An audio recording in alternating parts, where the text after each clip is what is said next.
Shalom, apa kabar kakak-kakak pembina remaja? Saat ini saya akan jelaskan satu materi dalam latihan tenaga pembina remaja tingkat dasar, yaitu bentuk-bentuk pelayanan remaja Gemim.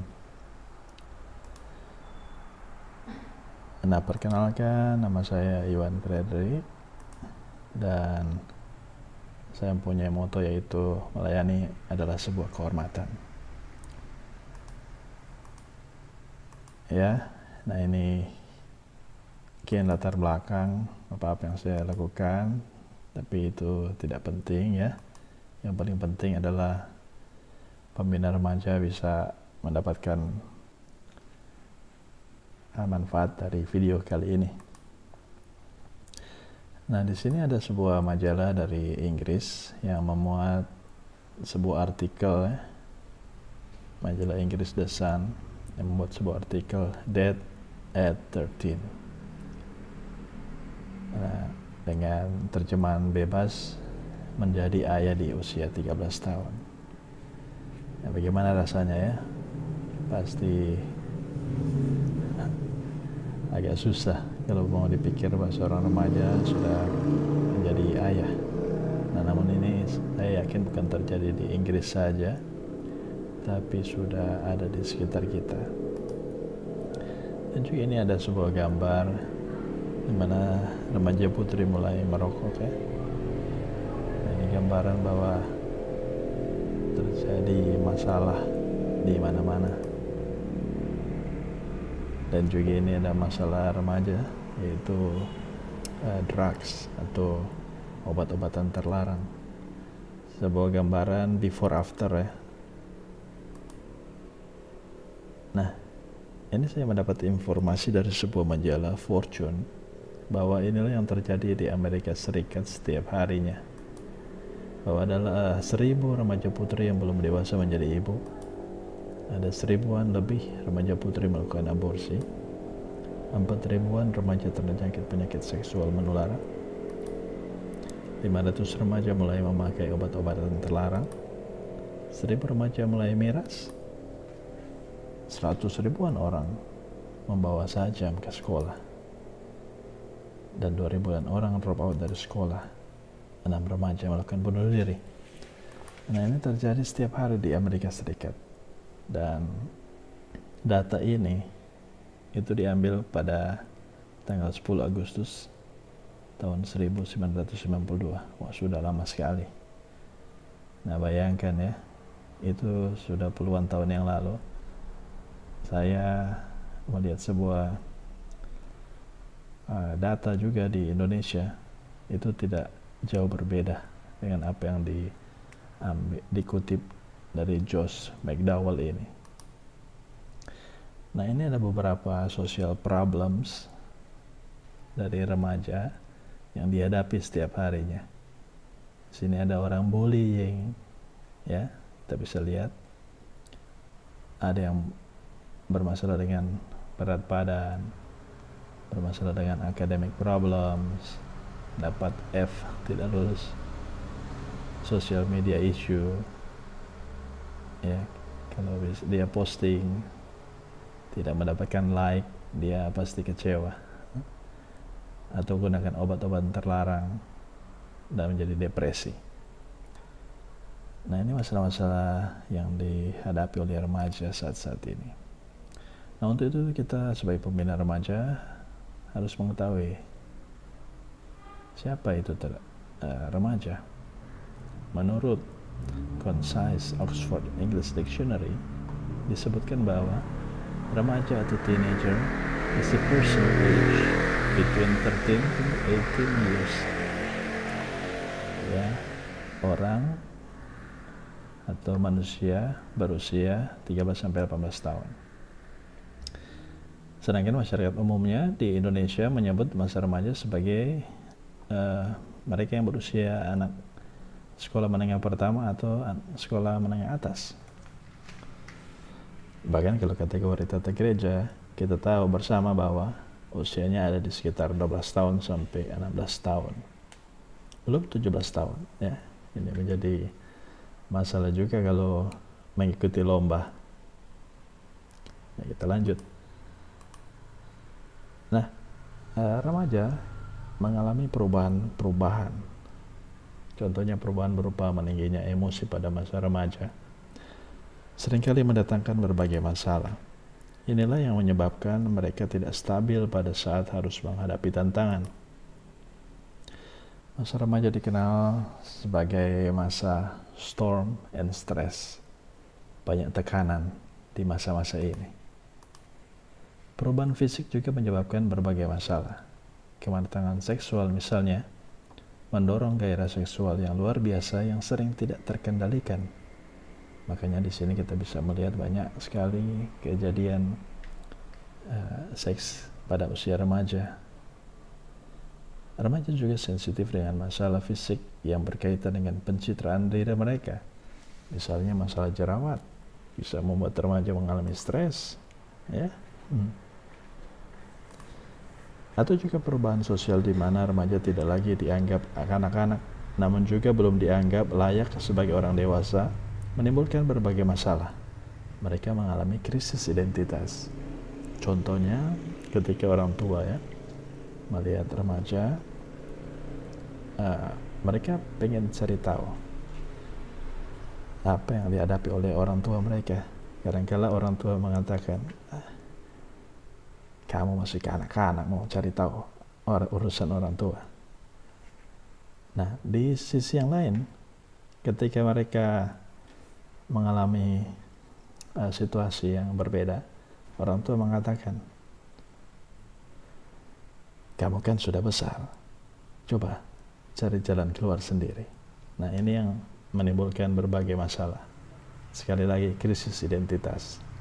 Nah, kakak-kakak pembina harus mengetahui hal-hal ini sehingga di dalam membimbing adik-adik remaja kita bisa mengetahui apa yang harus kita lakukan. Nah, kita masuk di dasar dan tujuan pembina remaja ini tidak lepas dari bentuk-bentuk pelayanan remaja. Kita harus tahu dasarnya.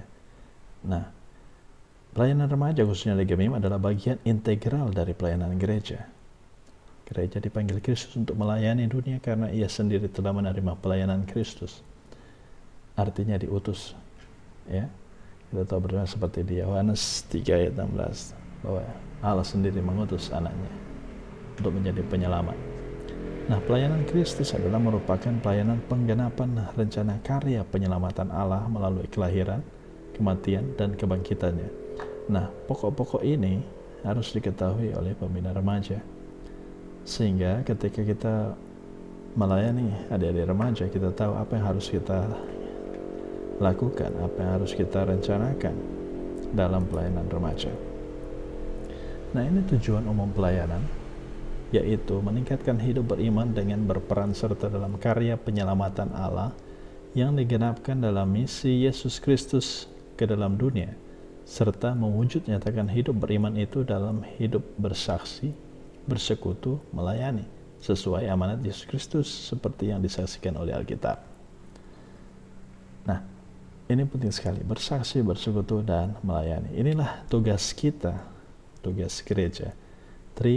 Tugas gereja, bersaksi, bersekutu, melayani. Nah, untuk itu pembina remaja sekali lagi harus benar-benar saksikan hidupnya. Ya, kalau misalnya dia bersekolah atau kuliah atau belum bekerja, maka dalam kuliahnya harus menjadi saksi, ya, tidak gagal. Atau dalam bekerja harus menjadi saksi juga, berhasil dalam pekerjaan. Dan dia mampu bersekutu, mengajak orang-orang untuk bersekutu dan melayani Tuhan lewat talenta yang Tuhan berikan padanya. Nah, ada pun tujuan khususnya, yaitu bahwa remaja dan juga pembina remaja menghayati hidup baru dalam Kristus dan memiliki serta meningkatkan kesadaran bergereja. Nah, ini perlu disadari bagi pembina remaja agar supaya di dalam persekutuan di jemaat masing-masing dia tahu persis, dia sadar organisasi, sadar institusi. Nah, untuk itulah dia harus jadikan gereja sebagai satu bagian yang tidak terpisahkan dalam pelayanan. Nah, yang kedua, mampu berperan di tengah-tengah masyarakat untuk menciptakan masyarakat yang bertanggung jawab sesuai kehendak Yesus Kristus, Kepala Gereja dan Tuhan dunia. Artinya, kita tidak eksklusif, tetapi menjadi inklusif. Karena banyak sekali pelayan gereja yang hanya melayani di dalam gereja, tapi tidak berpartisipasi di dalam kehidupan masyarakat. Nah, yang ketiga, menyatakan serta menyaksikan kasih Kristus dalam perkataan, perbuatan terhadap sesama manusia dan terhadap lingkungan hidup. Dalam kata lain, kita harus menyaksikan, menunjukkan kasih Kristus itu dalam perkataan dan perbuatan menjadi teladan bagi remaja. Karena remaja akan melihat, menyaksikan apa yang dilakukan oleh pembina-pembina remaja itu terlebih dahulu. Dan biasanya banyak sekali pembina remaja itu lebih dekat bahkan dari orang tua mereka. Untuk itu, hati-hatilah dalam perkataan dan perbuatan kita. Yang keempat, mampu dan berani mengambil keputusan etis dalam tindakan-tindakan pribadi maupun bersama-sama sesuai Injil Yesus Kristus di tengah-tengah keluarga, masyarakat, dan lingkungan hidup.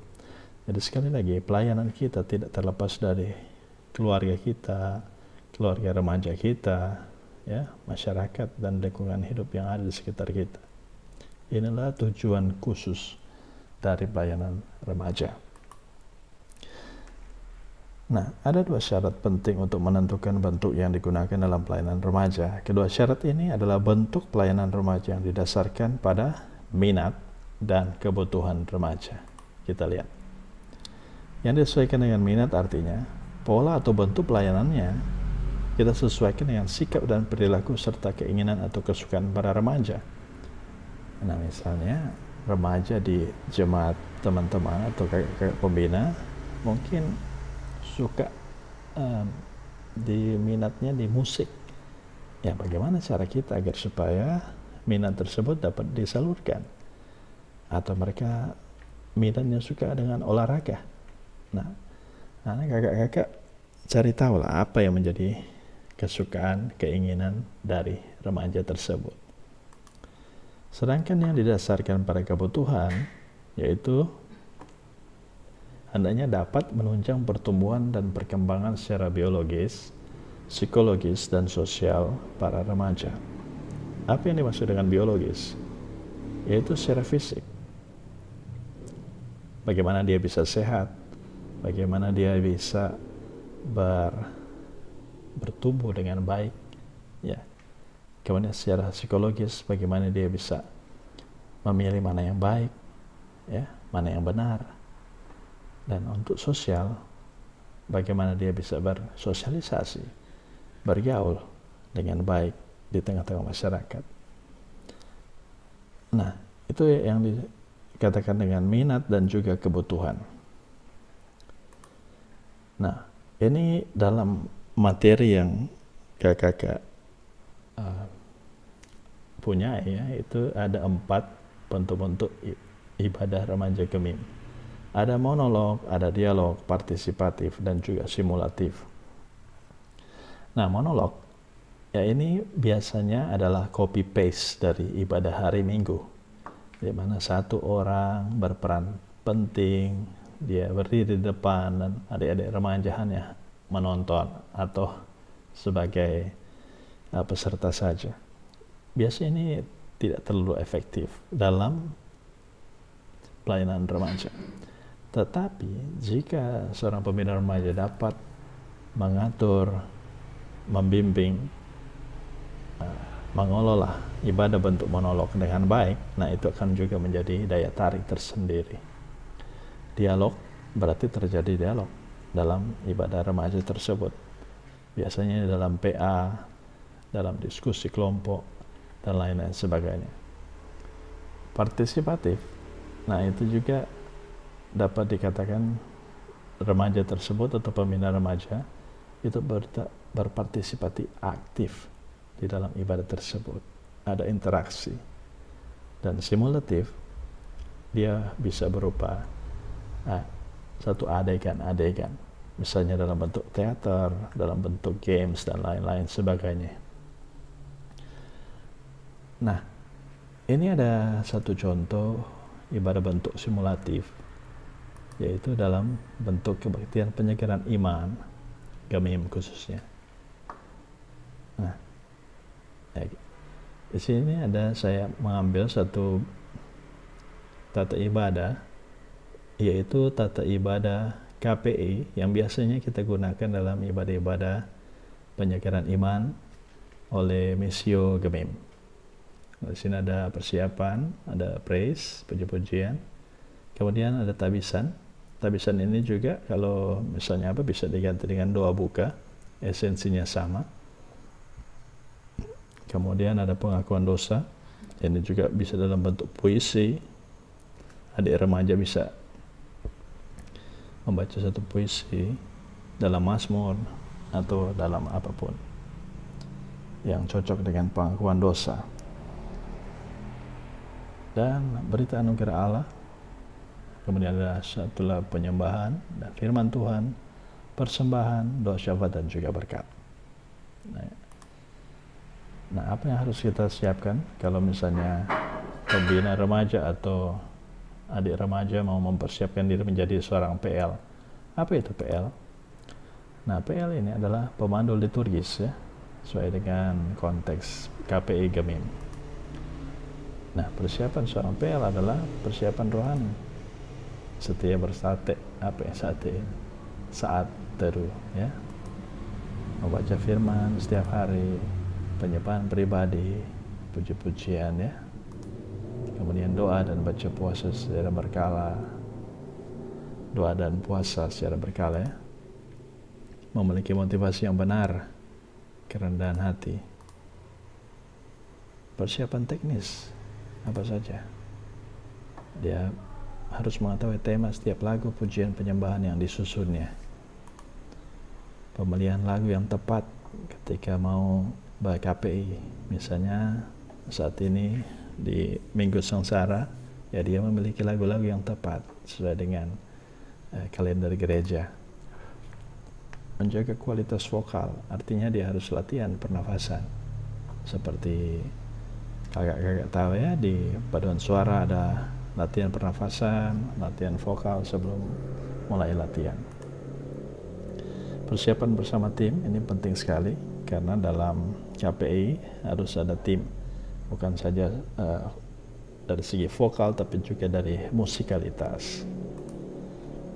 Waktu yang disediakan juga harus benar-benar komplit. Dan pengenalan akan jemaat setempat, artinya jemaat yang dituju untuk melaksanakan KPI, kita harus tahu kondisinya seperti apa.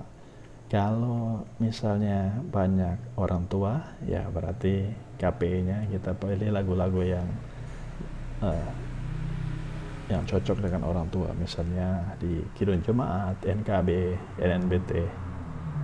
Ya, bukan berarti yang muda-muda tidak menyanyikan lagu itu, tapi untuk yang orang tua biasanya lagu-lagu yang sejenis begitu. Nah, kalau banyak pemuda atau remaja, ya kita bisa gabung dengan lagu pop rohani. Nah, hal-hal yang perlu diperhatikan sebagai seorang pemandu liturgis atau WL atau worship leader, ya, harus bangun komunikasi yang baik. Ingat, pesan pertama begitu penting, ya, dan jangan dibuat-buat. Kata-kata pembuka yang mengakrabkan, misalnya shalom, apa kabar, ya, pandangan mata dan senyuman, kita melihat keberadaan jemaat seperti apa, ya, kita melihat dari sebelah kanan ke kiri, kita menyapa mereka juga dengan senyuman. Memotivasi jemaat dengan kata-kata seperti saya percaya 2-3 orang berkumpul di dalam nama Yesus, maka Tuhan hadir di sini. Saya melihat di sini lebih dari 2 orang. Nah, maka saya yakin Allah hadir di sini. Nah, ini ada contoh-contoh dalam KPI, ada singers, ya, ada worship leader, ada pembicara. Apalagi yang harus diperhatikan? Nah, tentu saja penampilan, ya, pakaian rapi dan sopan, ya, rambut rapi. Yang laki-laki boleh pakai gel.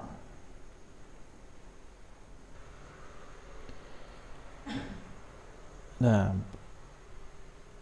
rambut harus rapi, ya.